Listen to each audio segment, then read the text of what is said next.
Good evening po. Ako nga po pala si Rowelyn Cañete, ang student nurse for today. Ang gagawin ko po ay ang full head to toe assessment para masigurado na okay po kayo pati na si baby. Okay lang po ba sa inyo? Pwede ko po bang malaman ang full name nyo? Ilang taon po na po kayo? Thank you po. I-ensure ko lang ang privacy nyo, tapos maghuhugas lang ako ng kamay bago tayo magsimula. Okay?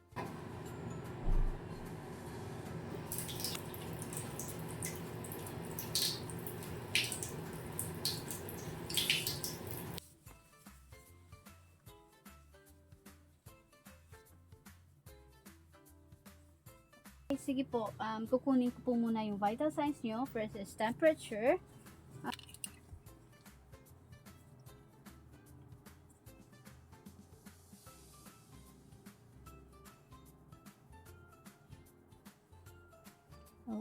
Okay, 35.5, normal. Okay, blood pressure. Okay, kukuha na po ako ng blood pressure mo po pa. Hinga ka ng malalim. Okay. Okay, normal lang po yung blood pressure mo. 120/80. That is a normal blood pressure. Oxygen saturation mo po ha. Ask ko lang po, may iniinda ka po bang sakit ngayon? All of your vital signs are normal. Mo, kanina na wala kang iniindang sakit. So that's good to hear. Ba akong magtanong sa iyo? Ano po ang iyong buong pangalan? Can you tell me, nasan po tayo ngayon? Anong araw at petsa po ngayon? Why are you here today? Alert naman po at oriented kayo sa lahat ng tanong. So, let me check your head and scalp. Titingnan ko po kung normal po ba yung head and scalp mo. Okay? Itatouch po yung ulo mo ha. Ko ng head and scalp mo, normal ang hugis ng ulo. Walang bukol o sugat at malinis naman ang anit mo. Tingnan ko po yung mga mata mo. Check ko po if kung meron bang problema. For a moment, let me check you. Okay.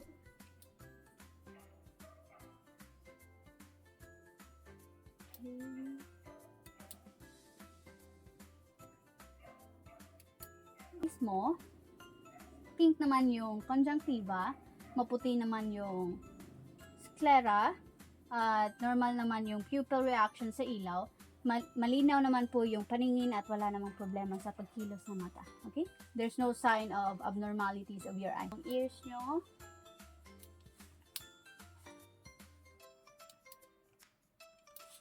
Okay, normal naman po yung tenga nyo. Wala naman pong abnormal o walang discharge. Malinaw yung pagkinig mo.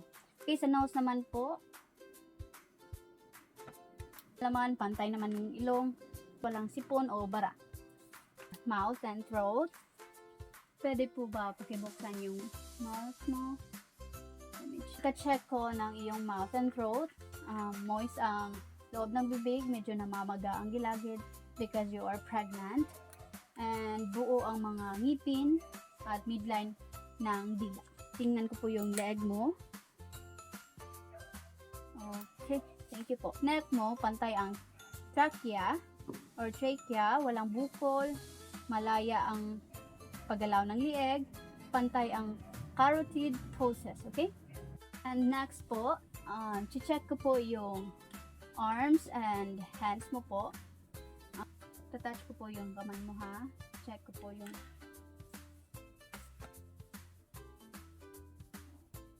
mainit at pink ang balat, mabilis ang capillary refills, less than 2 seconds, at normal ang pulso, wala rin pang pamamanhid o manas.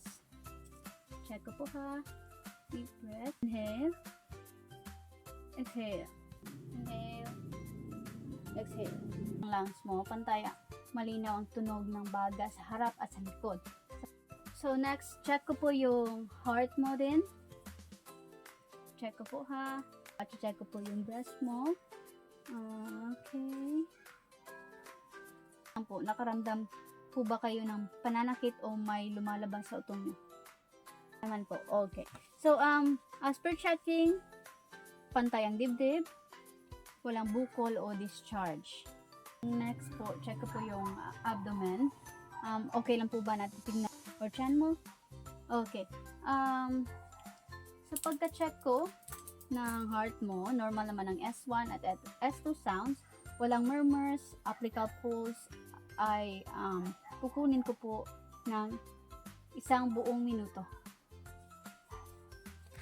Okay, next po, titingnan ko po yung back and spine mo po ha.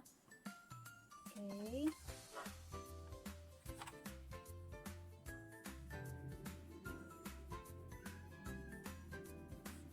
Okay, thank you po. Sa pagka-check ko po, wala naman pong maga, wala namang pantay naman po ang spine at wala namang sugat sa iyong back and spine. Okay? Thank you po. Bilog naman ang tiyan. May linya negra or stretch mark, which is normal because you're pregnant. And nakikita ang paggalaw ni baby. At naririnig din ang bowel sounds. And fetal heart stones ay nasa 110 to 160 BPM. Check ko po yung legs and feet mo. Okay lang po ba?